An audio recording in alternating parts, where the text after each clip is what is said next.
India news पर आपका स्वागत है। आपके साथ मैं हूं राकेश पांडे। शाम के 7 बजने वाले हैं। वक्त हो गया है देश के सवाल का। कांग्रेस के बाद आज भारतीय जनता पार्टी ने भी अपना घोषणा पत्र संकल्प पत्र के नाम से जारी कर दिया है। कवर पेज को मिलाकर कुल 50 पेज का यह घोषणा पत्र है, जिसमें 370, 35 से राम मंदिर, यूनिफॉर्म सिविल कोड, गंगा सफाई जैसे मुद्दों को शामिल किया गया है। इसके साथ ही बीजेपी ने किसानों और व्यापारियों के लिए पेंशन, व्यापारियों के लिए राष्ट्रीय व्यापारी आयोग बनाने, महिलाओं को 33% आरक्षण और विकास के वादे किए हैं। अब इस बात की तुलना होने लगी है कि कांग्रेस और बीजेपी दोनों के घोषणा पत्र में से बेहतर घोषणा पत्र किसका है। पीएम मोदी ने कांग्रेस के घोषणा पत्र को ढकोसला पत्र कहा था, तो कांग्रेस ने बीजेपी के घोषणा पत्र को झांसा पत्र बता दिया है। सवाल उठता है कि जनता भरोसा किस पर करेगी। क्या इस संकल्प पत्र से बीजेपी को जीत मिलेगी क्या? वहीं पीएम मोदी ने देश की जनता को भरोसा दिलाया है कि उनकी सरकार पूरे देश के लिए काम करना चाहती है। वो 2047 तक एक नया राष्ट्र बनाना चाहते हैं। हम लोगों ने 2014 से 2019 हमारे सारे कामों को देखेंगे। ये बात सही है कि कोई भी सरकार होती है, बहुत लोगों को बुरा लगता है क्योंकि उससे कुछ लोगों के जो मूल एजेंडा है उसको तकलीफ होती है। लेकिन ये सही है कि गई बती हुई सरकार और हमारी सरकार का मूल्यांकन तथ्यों के आधार पर होना चाहिए। और 2014 से 19 अगर एक शब्द में कहना है तो हमारे सभी कार्यों की रचना के मूल में सामान्य मानवीय की जो आवश्यकता है उसको एड्रेस करें। हमारे सारे कामों को उसको हमने बल दिया। लेकिन देश जिस उमंग और उत्साह के साथ, सपनों के साथ चल पड़ा है, जो काम 50, 55, 60 के कालखंड में होना चाहिए था, वो मुझे 2014 से 19 के बीच में करना पड़ा है। लेकिन उसके अनुभव के आधार पर, उस सफलता के आधार पर इस बार हमने पहले आवश्यकताओं को ध्यान में रख करके शासन चलाया। अब सामान्य मानवीय की आकांक्षाओं को लेकर के हम क्या कर सकते हैं उसको घोषणा पत्र में लेके आए हैं। इधर कांग्रेस ने बीजेपी के संकल्प पत्र को झांसा पत्र बता दिया है। कांग्रेस का कहना है कि बीजेपी वादे नहीं, जुमले करती है। जैसा मैंने कहा, मोदी जी का मूल मंत्र है झांसों में फांसो। जब साल 2014 के घोषणा पत्र के 125 सवाल खड़े हों, तो आज के झांसा पत्र, ये संकल्प पत्र नहीं है, आज के झांसा पत्र पर भरोसा कैसे करें। फिर एक बार उन्होंने किया झांसा पत्र तैयार, फिर एक बार उन्होंने किया झांसा पत्र तैयार। देश की जनता खारिज करेगी इस बार, और झोला उठाकर हो जाओ जाने को तैयार।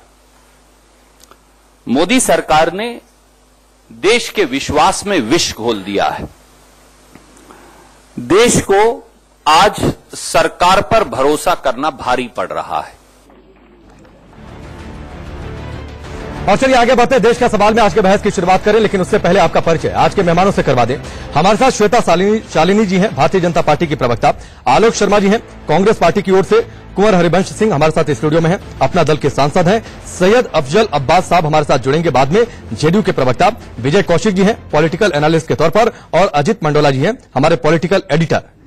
चूंकि आज भारतीय जनता पार्टी का घोषणा पत्र जारी हुआ है, इसलिए मैं भारतीय जनता पार्टी से शुरू करूंगा और 2-3 सवाल, उसके बाद मैं डिबेट को ओपन करूंगा। श्वेता शालिनी जी, पहला सवाल मेरा ये, थोड़ा जवाब सीमित रखिएगा। आपको क्यों लगता है कि आपका घोषणा पत्र कांग्रेस के घोषणा पत्र से बेहतर है? और इसके साथ ही एक सवाल इससे जुड़ा हुआ, आपके घोषणा पत्र का जो पहला हिस्सा है उसका नाम है, उसका शीर्षक है राष्ट्र सर्वप्रथम। तो मान लेना सबसे बड़ा मुद्दा राष्ट्रवाद। क्यों नहीं मानना चाहिए? हम जिस पक्ष से हैं, उस पक्ष का मूलतः विचारधारा हमेशा ये रही है कि राष्ट्र सर्वप्रथम, पक्ष दूसरा और स्वयं सबसे अंत में। इसलिए हमने अपनी पार्टी की विचारधारा को मूल स्वरूप अपने संकल्प के तौर पर और देश के संकल्प के तौर पर उतारा है, और यही हमारा घोषणा पत्र है। तो क्या 5 साल में जो बड़े काम के वादे किए गए, जो दावे किए गए, क्या वो काम इतने पुख्ता तौर पर नहीं थे कि राष्ट्रवाद को सबसे आगे रखा गया? देखिए ऐसा है, हर वो काम जो हमारे पक्ष ने किया है वो उसका मूल राष्ट्रवाद रहा है। जब भी आप काम राष्ट्रवाद को ध्यान में रखते हुए करते हैं और राष्ट्र प्रेम को ध्यान में रखते हुए करते हैं तो वो बहुत ही अच्छा करते हैं, बहुत ही उम्दा करते हैं। हमारे घोषणा पत्र को यदि आप देखें, हमारे संकल्प पत्र को आप देखें तो हमारे संकल्प पत्र में हमने कहा है कि आज तक जो काम हमने किया 5 सालों में, उस काम को आगे बढ़ाते हुए 2022 तक जब देश अपने 75 साल पूरे करेगा तब तक आप एक इंटरिम टाइमलाइन के तौर पर वापस देखिए और हम उसे माइलस्टोन की तरह दिखाएंगे। 2024 तक और लेके जाएंगे आगे, और केवल मात्र फिगर्स के साथ वायदे नहीं किए हैं। हमने कहा ये हमारा टाइमलाइन रहेगा, ये डिलीवर करके दिखाएंगे। चलिए कुछ बड़े मुद्दे मैं आपको गिनाऊं, श्वेता शालिनी जी, श्वेता जी मैं कुछ बड़े मुद्दे आपके गिनाऊं, कुछ बड़े मुद्दे मैं आपके गिनाऊं। 370 का आपने जिक्र किया है, राम मंदिर का आपने जिक्र किया है, यूनिफॉर्म सिविल कोड की आपने बात की है, गंगा सफाई की आपने बातचीत की है, 35A का जिक्र किया है। ये सारे मुद्दे 2014 के घोषणा पत्र में भी थे, 2019 के घोषणा पत्र में भी। इस बार जनता क्यों भरोसा करे? साहब ये जो मुद्दे थे हमारे 2014 में थे, क्योंकि ये हमारे विचारधारा के मुद्दे हैं और किसी भी पक्ष में हिम्मत नहीं है ये कहने में, जो बात हम कह रहे हैं, हम राष्ट्र से प्रेम करते हैं लेकिन कॉन्स्टिट्यूशन के मद्देनजर को ध्यान में रखते हुए हम इन मसलों को सुलझाएंगे, बहुत ही डेमोक्रेटिक लोकतांत्रिक तरीके से इसको सुलझाएंगे। और फिर से कहना चाहूंगी कि ये वर्क इन प्रोग्रेस है। हर क्षेत्र में हमने छोटा छोटा काम किया है। अगर आप सिटीजन अमेंडमेंट बिल देखें, यूनिफॉर्म सिविल कोड देखें, हर चीज में हमने थोड़ा काम किया है, वर्क इन प्रोग्रेस है। और आगे आते समय में हम देखेंगे कि पूर्णतः काम सफल हो जाएगा। आपने मुझे शालिनी जी, श्वेता जी, अन्य पक्षों में इंटरप्ट करूंगा, ये बताइए आपकी विचारधारा तब कहां चली गई थी? श्वेता जी सवाल सुन लीजिए, आपकी विचारधारा तब कहां चली गई थी जब जम्मू कश्मीर में आपने पीडीपी के साथ सरकार बनाई थी? 370-35 की आपने बातचीत कही है। महबूबा मुफ्ती ने आज ऐलान कर दिया है कि अगर 370 आया तो भारत जम्मू कश्मीर को खो देगा। ऐसे लोगों के साथ आपने गठबंधन किस विचारधारा के तहत बना ली थी? तब कैसे सरकार आप लोगों ने बना लिया था? हमारी विचारधारा उस समय भी वही थी और अभी भी वही है, और इसीलिए शायद हमने हाथ छोड़ा। लेकिन हमने हाथ इसलिए पकड़ा था कि शायद कहीं ना कहीं हम मूलभूत ग्राउंड पर जाकर, ग्राउंड जीरो पर जाकर कुछ कार्य कर सके। जिस समय हमें पता चल गया कि ये विचारधारा की ही लड़ाई है और 2-2.5 साल बाद आपको पता चला, श्वेता जी, 2-2.5 साल बाद आपको पता चला। उन 2-2.5 साल में आपने 370-35 के लिए क्या किया? देखिए ऐसा नहीं है, हमने कोशिश जारी रखी है, लेकिन लोकतांत्रिक तरीके से ही हम कोशिश करेंगे। नहीं, उन 2-2.5 साल में आपने क्या किया था श्वेता जी? उन 2-2.5 साल में क्या किया था? देखिए ऐसा है, हमारी सरकार एकमात्र ऐसी सरकार है जिसने हर साल रिपोर्ट कार्ड दिया है। और आप जाके देखें तो हम आपको यह बता सकते हैं कि हर 6 महीने में क्या किया है। आप 2.5 साल का रिपोर्ट कार्ड मांग रहे हैं, हर 6 महीने में मैं जम्मू कश्मीर की बात कर रहा हूं रिपोर्ट कार्ड। श्वेता जी, मैं जम्मू कश्मीर की बातचीत कर रहा हूं। जो महबूबा मुफ्ती आज खुले तौर पर कह रही हैं कि अगर धारा 370 हटा दी गई, अगर 35A को लेकर उन्होंने कहा कि यह सब कुछ हो गया तो भारत जम्मू कश्मीर को खो देगा। जम्मू कश्मीर भारत का अभिन्न हिस्सा है ना, तो एक अभिन्न हिस्से को तोड़ने वालों के साथ आपने सरकार चलाई और फिर उन मुद्दों का आप जिक्र कर रहे हैं बार बार अपने घोषणा पत्र में, तो सवाल तो उठेंगे ना।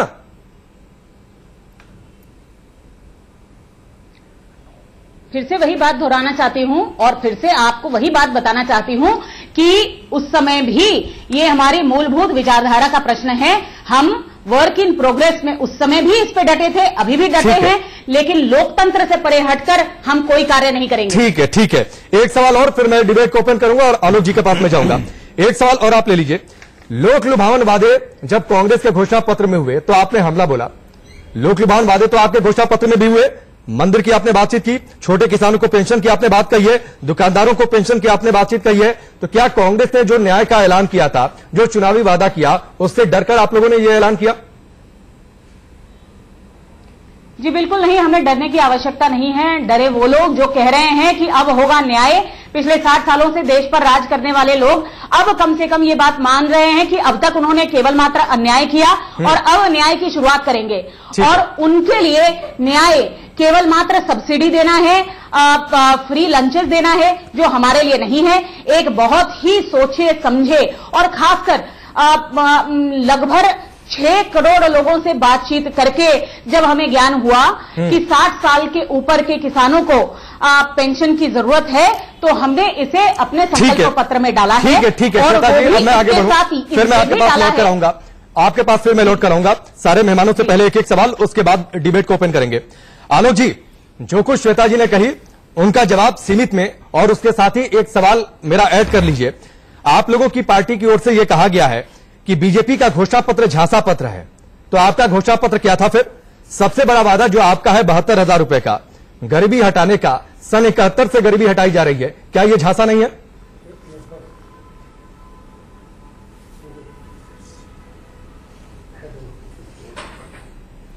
हेलो आलोक जी, आवाज आ रही है आपको? हेलो, यार ये फोन नहीं चल रहा आपका यार। तो चलिए, कुछ तकनीकी दिक्कत है, मैं आलोक शर्मा जी का रुख करूंगा। कुंवर हरिवंश सिंह हमारे साथ हैं, अपना दल के सांसद। आप लोग जो बीजेपी का घोषणा पत्र है उसकी एक एक बात से सहमत हैं? हम लोग सहमत हैं, बहुत ही अच्छा घोषणा पत्र है और हमारी सरकार ने कुछ करके दिखाया है 5 साल में। आप इंफ्रास्ट्रक्चर के क्षेत्र में जाइए, शायद 20 साल में जो काम नहीं हुआ होगा उतना काम हुआ है। हाईवेज 3-4 किलोमीटर रोज बनते थे, आज 27-28 किलोमीटर बने हैं। हमारे नितिन गडकरी साहब ने इतना बढ़िया काम किया है कि उनका नाम नितिन गडकरी से रोड करी कर दिया गया। आप पूरे देश में रोड देख लीजिए कितना अच्छा रोड बन रहा है, और तमाम काम वो जो किए हैं, तमाम मजिस्ट्री उनको 3-4 और मजिस्ट्री दी गई है। हर जगह वो अच्छा काम कर रहे हैं, नए नए प्रयोग कर रहे हैं, नई नई चीजें ला रहे हैं।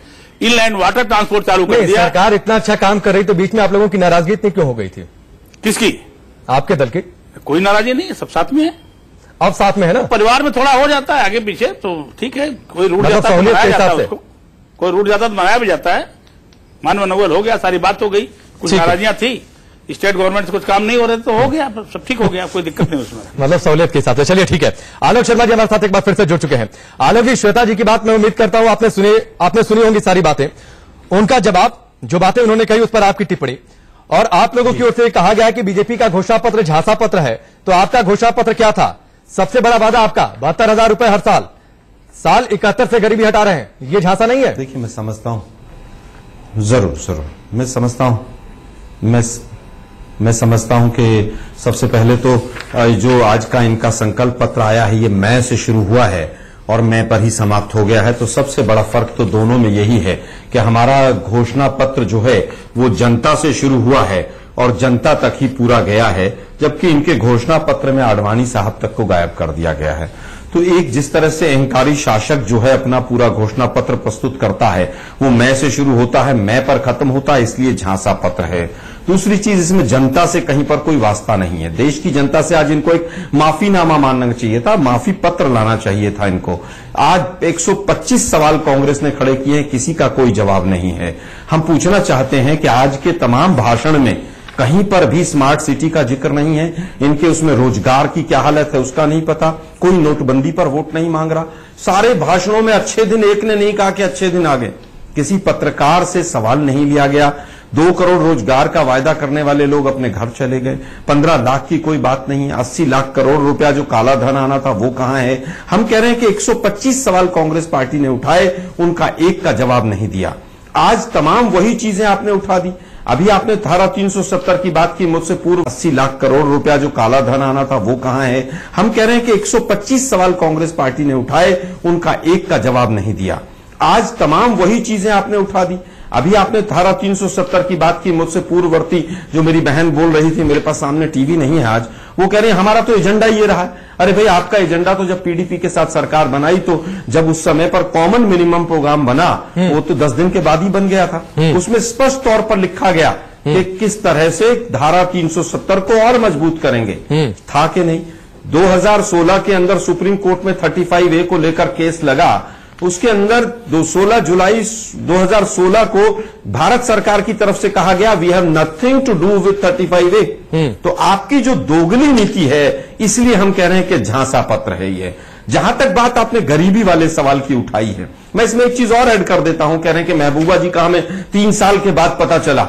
महबूबा जी ने 1.5 साल के बाद एक बात कही थी कि 35A के साथ अगर कोई छेड़छाड़ करेगा तो जम्मू कश्मीर में तिरंगा उठाने वाला नहीं मिलेगा। 10,000 पत्थरबाज छुड़वा लिए महबूबा मुफ्ती ने इनसे जबरदस्ती। मुझे लगता है कि उस समय पर सरकार छोड़ते तो शायद इनकी कहीं ना कहीं क्रेडिबिलिटी बच जाती। जहां तक आपने दूसरी बात कही कि गरीबी वाली बात, कि 1971 से ऐसा चल रहा है। राकेश जी, 1971 में हिंदुस्तान की आबादी 57 करोड़ थी, आज 130 करोड़ है। और जो 1957 में था गरीबी रेखा, आज उससे घटकर 57 करोड़, जितनी पॉपुलेशन उस समय नहीं तो लगभग 57 करोड़ लोग 2017 के बाद 5 सालों में गरीबी खत्म हो गई थी क्या? लेकिन एक मिनट सर, एक मिनट, अरे सर मैं फिर कहूंगा ना सर, 5 साल में गरीबी खत्म नहीं हो सकती। मोदी जी ने जो आज कहा है, क्या मोदी जी ने 5 साल में खत्म? फिर भी अगले 5 सालों में गरीबी नहीं खत्म कहा गया कि हम गरीबी, ये मान लेना आलोक जी, आप किसी बात को आधार बनाकर ये मान लेना कि आज से भी अगले 5 सालों में यानी 2024 में एक बार फिर गरीबी की बात होगी। सर आप मेरा उत्तर सुन लीजिए, या तो सर आप देखिए सर, राकेश जी आप या तो मेरा उत्तर सुन लीजिए। आपका उत्तर सुन रहा हूं, आप ही के पास हूं, आप ही का समय है। हिंदुस्तान के अंदर 1947 में 73% लोग गरीबी सर फिर वही पूरी करिए अपनी बात, इतना ही मैंने कहा था। गरीबी रेखा के नीचे थे। आज कितने लोग हैं? बीजेपी के प्रवक्ता जरूर बताकर जाएं कि गरीबी रेखा क्या है। ये सरकार 5 वर्षों में गरीबी रेखा क्या है वो तय नहीं कर पाई है, और उसका कारण सीधा सीधा है कि इनके यहां भाषण केवल फुल है और बाकी सब कुछ गुल है। देश के ऊपर कर्जा बढ़ा है, काला धन स्विस बैंक में बढ़ गया है। मुझे केवल ये बता दीजिए कौन सा वायदा ऐसा था? आज तमाम योजनाएं थी, startup India, stand up India, बेटअप इंडिया, लेटअप इंडिया, अमृत योजना, नोटबंदी और पता नहीं कौन कौन सी, आज सारी की सारी गायब थी। ठीक है, केवल एक कपटी राष्ट्रवाद उस मंच पर दिखाई दे रहा था। ठीक है, थोड़ा सा हम केवल ये कहना चाह रहे हैं कि आवास की बात क्यों नहीं कर रहे? ठीक है, फिर मैं आऊंगा, ये बातें होंगी। मैंने अपने बाकी के 2 मेहमानों से एक सवाल ले लूं, फिर सेकंड सेगमेंट में हम डिबेट को ओपन करेंगे। विजय कौशिक जी, एक कमेंट आपका जी। 2022 में आजादी के 75 साल पूरे हो रहे हैं, यह कहकर बीजेपी ने बड़े 75 वादे किए हैं, 72,000 बनाम 75 वादे। देखिए, जो भाजपा का घोषणा पत्र है इसकी स्थिति ठीक वैसी है कि खोदा पहाड़ निकली चूहिया, और उस चूहिया के पीछे भाजपा के तमाम नेता छुपने की कोशिश कर रहे हैं।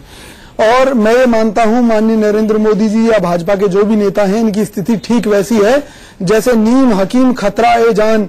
इनकी नीतियों से देश की जान को खतरा लगातार बना हुआ है। नोटबंदी सबसे बड़ा घोटाला थी, नमामि गंगे घोटाला थी, आज भी गंगा शुद्ध नहीं है, उसमें प्रदूषण का लेवल बढ़ रहा है। मैं सारे सबूत लेकर आया हूं। गंदी हवा से 2017 में 12 लाख भारतीयों की मौत हुई और साल दर साल आंकड़ा बढ़ रहा है। इन मुद्दों के ऊपर कोई बात नहीं की। देखिए, इन्होंने पिछले घोषणा पत्र पर दूसरे सेगमेंट में इसकी बातचीत करिएगा। 72,000 बनाम 75 वादे पर एक कमेंट मैंने आपका मांगा था। मैं वही कह रहा हूं कि हमारी जो कांग्रेस पार्टी का जो घोषणा है कि गरीबी पर वार 72,000, वो इनके सारे 75 मुद्दों पर भारी पड़ रहा है, जिससे भाजपा बौखलाई हुई है बुरी तरह। ठीक है, अजीत जी, आपको लगता है किसका घोषणा पत्र भारी? जनता भरोसा करेगी? दोनों एक दूसरे को ढकोसला और झांसा पत्र बता रहे हैं। आज आपने देखा होगा कि जब घोषणा पत्र जारी करा बीजेपी ने, तो बीजेपी के सभी बड़े नेता थे, प्रधानमंत्री, बीजेपी अध्यक्ष, उनकी बॉडी लैंग्वेज ये बता रही थी कि वो निश्चिंत है कि राष्ट्रवाद का मुद्दा जो है सब पर भारी पड़ने वाला है। इसलिए शुरुआती उन्होंने राष्ट्रवाद से की। और जो इनके पुराने मुद्दे हैं, धारा 370 है, आपका ये राम मंदिर का मुद्दा है, ये सब पुराने मुद्दे हैं, इनसे अब कुछ होना नहीं है। ये केवल चुनाव के दौरान एक माहौल गर्मा गया, इस पर बहस छिड़ गई है, तो कहीं ना कहीं बीजेपी जानती है कि इसका लाभ हमको चुनाव में मिलेगा। ठीक है, आप राष्ट्रवादी मुद्दा आपकी इसी बात के साथ मैं एक ब्रेक लूंगा, ब्रेक के बाद इस डिबेट को ओपन करेंगे। शुरुआत करें उससे पहले आपको एक बड़ी खबर बता दें। अहमदाबाद से जहां पर एक कमर्शियल बिल्डिंग में आग लग गई है, बिल्डिंग में कुछ लोग वहां पर फंसे हुए हैं, कुछ लोगों के बेहोश होने की खबर है। लोग जान बचाने के लिए छत की ओर भगे हैं, कई लोग खिड़कियों से लटक गए खुद को बचाने के लिए। मौके पर फायर ब्रिगेड की कई गाड़ियां वहां पर मौजूद हैं, कई जवान फायर ब्रिगेड के मौजूद हैं जो लगातार वहां से लोगों को निकालने की कोशिश कर रहे हैं, आग पर काबू पाने की कोशिश कर रहे हैं। अहमदाबाद में है ये कमर्शियल बिल्डिंग जहां पर आग लगी है, कई लोगों के फंसे होने की खबर है। कुछ लोग आग और धुएं की वजह से वहां पर बेहोश हो गए हैं, कुछ लोग जान बचाने के लिए छत की ओर भगे, कुछ को कुछ नहीं समझ में आया तो खिड़कियों से लटक गए कि लोगों का ध्यान या फायर ब्रिगेड के जवानों का ध्यान उन तक पहुंचे, उन्हें जल्दी से वहां से इवैक्यूएट किया जाए।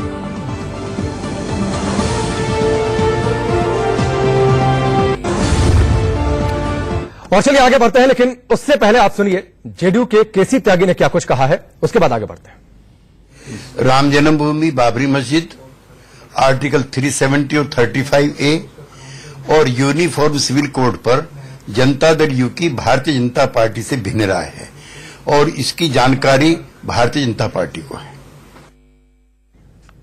चलिए ठीक है, और इस हिस्से की शुरुआत में सैयद अफजल अब्बास साहब से करूंगा।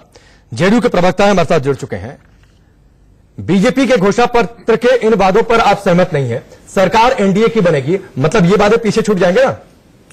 देखिए, आज की बात ये नहीं है। जब समता पार्टी का गठन हुआ था 1996 से 95 में, उसके बाद से जेडीयू में समता पार्टी शामिल हुई और भारतीय जनता पार्टी की जब सरकार बनी, अब अटल बिहारी वाजपेयी साहब जब देश के प्रधानमंत्री बने, उस वक्त ये सब मुद्दे को अलग रखेगा। बाबरी मस्जिद, राम जन्मभूमि का मुद्दा हो, आर्टिकल 370 और 35A का मुद्दा हो, या फिर बाबरी मस्जिद का मुद्दा हो, या कॉमन सिविल कोड का मामला हो। अभी आज लेटेस्ट जो है वो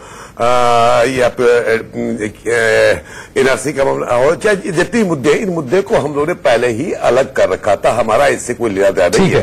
तो हम एनडीए में जरूर है, लेकिन अपने असूलों के बुनियाद पर आज भी कायम है। और मैं समझता हूँ भारतीय जनता पार्टी के अलग मैनिफेस्टो है। मैं समझ शायद ठीक है, मैं आपकी बात समझ गया, यही मैं सुनना भी चाहता था। श्वेता जी, सुन ली होंगी आपने बात। मतलब ये आपका एजेंडा, जो एनडीए का एजेंडा होगा उसमें 370 नहीं होगा, उसमें 35 से नहीं होगा। क्लियर हो गया? पहले से ही है, पहले से क्लियर है इसमें। देखिए, सर्वप्रथम तो मैं ये कहना चाहूंगी कि ये भाजपा का घोषणा पत्र है, संकल्प पत्र है, इसलिए आप अपेक्षा ही नहीं कर सकते कि कोई भी मित्रगण आके अपनी विचारधारा इसमें सम्मिलित कर सकता है। नहीं, हमारी विचारधारा है। श्वेता जी, मेरे सवाल पूछने का मतलब आपने नहीं समझा। मेरे सवाल पूछने का मतलब आपने नहीं समझा। बीजेपी का घोषणा पत्र है, यानी प्रधानमंत्री नरेंद्र मोदी दोबारा सत्ता में आते हैं तो इन वादों पर अमल किया जाएगा ना। आपने कहा कि इन संकल्प को पूरा किया जाएगा।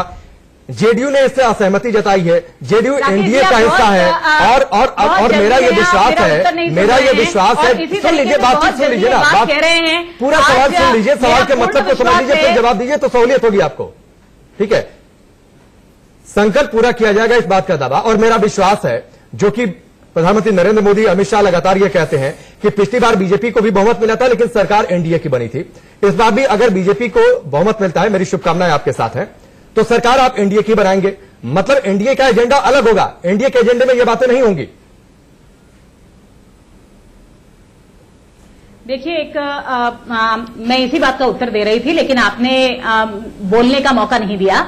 मैं केवल मात्र यही कहना चाहती हूं कि अभी भी हमें भरोसा है कि हम एनडीए की सरकार बनाएंगे और एनडीए में सम्मिलित हर व्यक्ति हमारी मूल विचारधारा को अपनाएगा और हमारी मूल विचारधारा में सरकार के साथ हमारे साथ चलेगा। हम लोकतांत्रिक पार्टी हैं, लोकतांत्रिक तरीके से आपस में बातचीत करके हर मसले को सुलझाने की ताकत रखते हैं। नहीं, तो एनडीए का एजेंडा बीजेपी का संकल्प पत्र होगा या वो इससे अलग होगा? अलग क्यों होगा साहब? हमारी विचारधारा है, हमने नहीं, तो ये तो मना कर रहे हैं ना, पत्र में अपनी विचारधारा मना कर रही है जेडीयू पार्टी। जब सरकार बनेगी, आपके इस एजेंडे से सहमत नहीं है जेडीयू साहब? ऐसा है साहब, देखिए, अभी इलेक्शन होने हैं, रिजल्ट आना है, उसके बाद सरकार बननी है, उसके बाद जब हम साथ ही साथ में आएंगे और जब हाथ मिलाते हैं तब उसके बाद बातचीत होती है, विचार विमर्श होता है। यदि हम साथ आते हैं और विचारधारा एकमात्र होती है तब हम साथ आते हैं और एनडीए बनता है।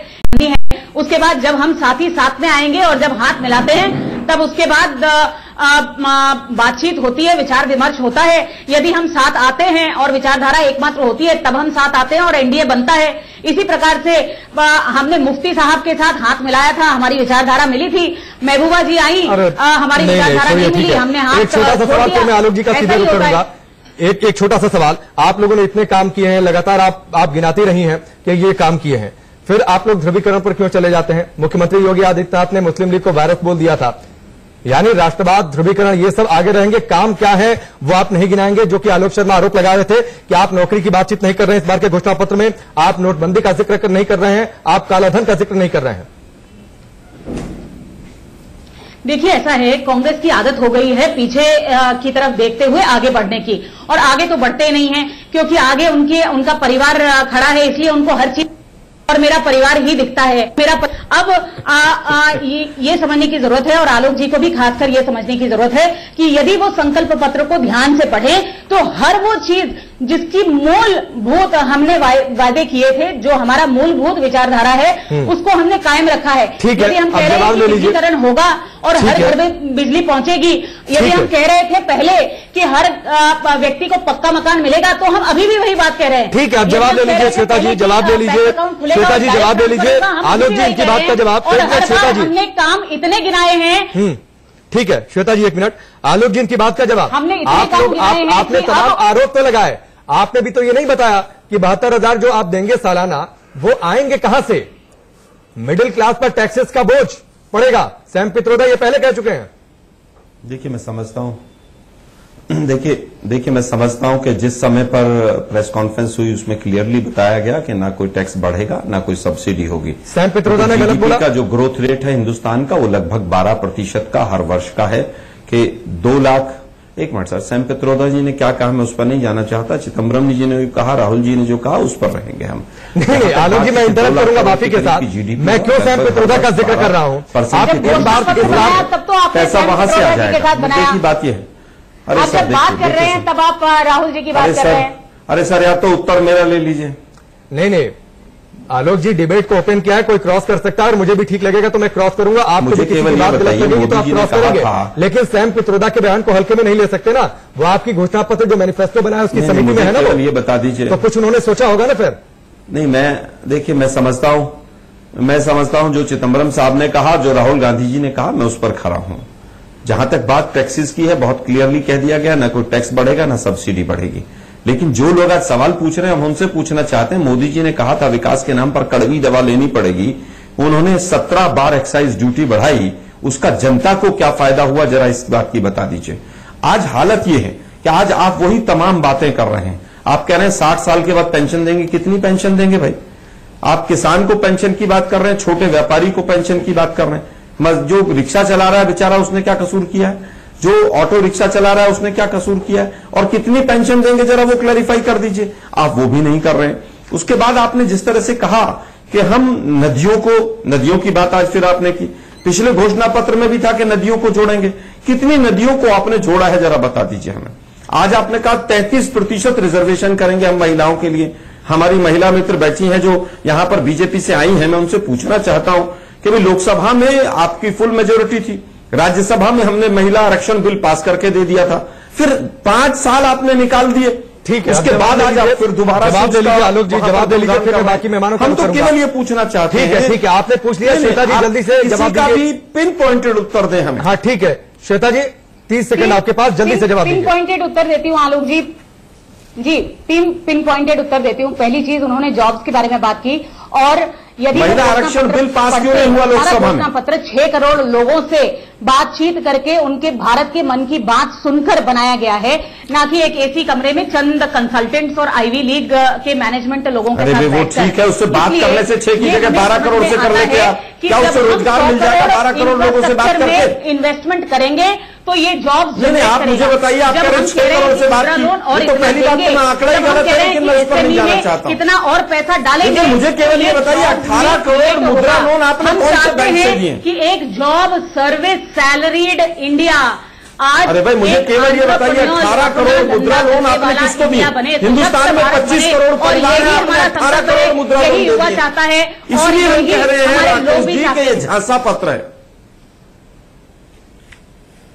ठीक है चलिए मैं बाकी मेहमानों का केवल ये बताइए 18 ठीक है आलोक जी और श्वेता जी, आलोक जी और श्वेता जी 1 मिनट आप दोनों लोग कन्वर्सेशन किया है। ठीक है प्लीज आप दोनों लोग थोड़ा सा शांत हो जाइए। आपने 2 में से 1 परिवार को सबको दे दिया, उससे भी ज्यादा दे दिया। आप दोनों लोग शांत हो जाइए। सीमा होती है एक मिनट आलोक जी 1 मिनट, आप लोग मिलकर कंफ्यूज कर रहे हैं क्या?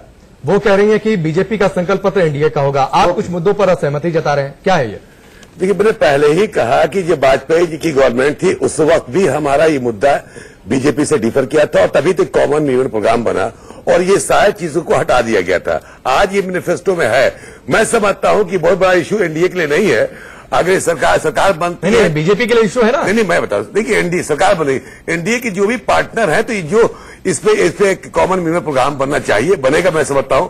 और पार्टी के राष्ट्रीय अध्यक्ष नीतीश मतलब कुमार जी हैं। 370-35 से कुछ शामिल नहीं, नहीं करेंगे। मैं किसी भी कीमत पे हमारे राष्ट्रीय कार्यकारिणी में पार्टी के राष्ट्रीय अध्यक्ष और बिहार के मुख्यमंत्री ने साफ साफ राकेश भाई आवाज डाला कि मैं इस मुद्दे से हमारी पार्टी डिफर करती है बीजेपी के साथ नहीं है, बीजेपी के साथ नहीं, तो फिर इसमें इब्बट का कोई सवाल ही नहीं है। मैं समझता हूं कि रिजल्ट के पास से आलोक जी उन्होंने जवाब पहले दे दिया कि वो नहीं रखने देंगे। ठीक है, मैं आगे बढ़ता हूं। विजय कौशिक, आप कुछ बोल रहे थे। मैं ये कहना चाहता हूं जी, देखिए बीजेपी इतने बड़े बड़े दावे करती है, इसका मतलब पूरी तरह से जो एनडीए का आज पूरा बेस सबसे पहली बात आलोक जी मेरी बात एनडीए का जो मैं कहना चाह रहा हूं, आलोक जी ये एनडीए का मैनिफेस्टो नहीं, ये बीजेपी का मैनिफेस्टो है। एक मिनट, मैं सबसे एक कमेंट और ले लूं। एक मिनट ये भाजपा का घोषणा, मान लीजिए अगर भाजपा बहुत वक्त है। आलोक जी एक मिनट, थोड़ा सा समय कम है, अभी बहुत वक्त है। भाजपा का चलेंगे, खूब इस पर चर्चा करेंगे। भाजपा का घोषणा पत्र झांसा पत्र क्यों है? अरे आपको जमीनी स्तर की सच्चाई तो मालूम होनी चाहिए। आप राष्ट्रवाद के नाम पर चुनाव लड़ना चाहते हैं, राष्ट्रवाद को परिभाषित कर दीजिए कि भाई ये है। आप हिंदू और हिंदुत्व के नाम पर राजनीति करते हैं, आप हिंदू और हिंदुत्व की परिभाषा बता दीजिए। जिन मुद्दों का आप जिक्र कर रहे हैं उसकी जमीनी सच्चाई आपको मालूम ही नहीं है। आप कहते हैं किसानों की आय दोगुनी कर देंगे। अरे कहां से कर देंगे? जमीन की उर्वरा शक्ति नष्ट होती जा रही है, जो नदियों का पानी है वो जहरीला होता जा रहा है, जो हवा है वो दूषित होती जा रही है। मैंने कहा कि 2017 में 12 लाख इंडियंस की मौत हुई है। वैश्विक आंकड़े हैं कि भारत के अंदर प्रदूषण से इतने लोग मरे हैं। साल दर साल ये आंकड़ा बढ़ता है। विजय कौशिक जी, मैं बता रहा हूं जी, उससे पहले इन्होंने देखिए इन्होंने समस्या का हल करने की जगह इन्होंने एक सबसे बड़ा घोटाला किया इस देश में। 4-5 और वो है सारा प्रदूषण अरावली संरक्षण का जो कानून बना हुआ था उसको बदल दिया। और उसे बदलकर जब सुप्रीम कोर्ट में गई भाजपा सरकार, तो सुप्रीम कोर्ट ने लताड़ लगाई उन्हें कि भी आपने इस कानून को चेंज कैसे किया, इससे अरावली और शिवालिक की श्रृंखलाएं बर्बाद हो जाएंगी। तो इन लोगों को देश हित से कोई मतलब नहीं है, ये केवल जुमलों का खेल खेल रहे हैं जिससे देश को बड़ा भारी नुकसान हो रहा है। पिछले घोषणा पत्र में इन्होंने कहा विजय कौशिक जी 2 करोड़ रोजगार जुमलों का खेल नहीं खेल रही है। आप बताइए ना कौन सी पार्टी, एक पार्टी बताइए कौन सी पार्टी खेल नहीं खेल रही है? कांग्रेस ने बड़ा स्पष्ट कहा है कि भी हम कांग्रेस जुमलेबाजी नहीं करती है, रोजगार देंगे। कौन सी पार्टी नहीं जो 22 लाख रोजगार जो खाली पड़े हैं। एक सवाल है, कांग्रेस ने जितनी भी बातें रखी हैं वो मुद्दों के साथ रखी है, जबकि भाजपा के ठीक है। 71 सेकंड मिनट रही है। एक मिनट विजय कौशिक जी, एक मिनट रुकिए ना। नहीं अभी वक्त नहीं है, आज सवालों का वक्त नहीं है। प्लीज एक मिनट, देश से बड़ा कोई, एक मिनट प्लीज, देश से बड़ा कोई नहीं है ना कांग्रेस और बीजेपी। एक मिनट अब्बास साहब, रमेश जी जल्दी आखिरी कमेंट आपका। जी, किस पर? घोषणा पत्र, इतनी अनियमितताएं, इतनी असहमति। नहीं, देखिए ऐसा है कि हमारी सरकार जो 5 साल चली है, गरीबों तक कितनी सुविधाएं पहुंची है। 6 करोड़ लोगों को गैस का कनेक्शन मिल गया, जो कभी लकड़ी बीन के लाते थे, दिन भर उनका सुरक्षा नहीं रहती थी, उनका हेल्थ खराब होता था। लोगों को कितने टॉयलेट्स मिले हैं, कितने मकान बन गए हैं। गिनवाते ना बहुत सारी बातें, राष्ट्रवाद को आगे क्यों कर दिया? क्योंकि इनको मालूम है जमीनी स्तर पर उनका लाभ नहीं मिला। जैसे शौचालय की बात करते हैं, 12,000 रुपए इन्होंने फिक्स कर रखा है कि जी टैंक बनाइए। कौशिक जी, मैंने बोला था इंटरप्ट मत करिए ना। जी बताइए, इंटरप्ट मत करिए, जल्दी से जवाब दीजिए। विजय कौशिक एक minute, Vijay Kaushik ji 1 minute please, आप इंटरप्ट मत करिए। जल्दी से जी अपनी बात पूरी करिए। मैं कहता हूँ जो इंफ्रास्ट्रक्चर के काम हुए हैं, रोड के काम हुए हैं, इतना बढ़िया काम कभी रेलवे में जो काम हुआ है, ठीक है, समझे? चलिए वो जनता तय करेगी। ठीक है, वो जनता तय करेगी। ठीक है, वो जनता तय करेगी कितना बेहतर काम हुआ। एक मिनट अब्बास साहब, वक्त नहीं है, बिल्कुल वक्त नहीं है आपके साथ, वक्त नहीं है, नहीं वक्त नहीं है।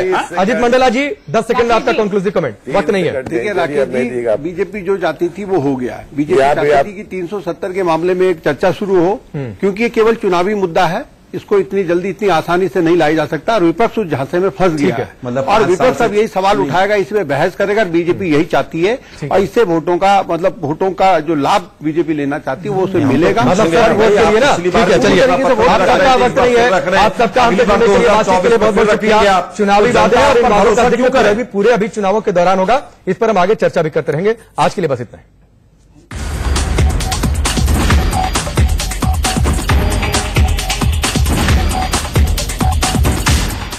लोकसभा चुनाव 2019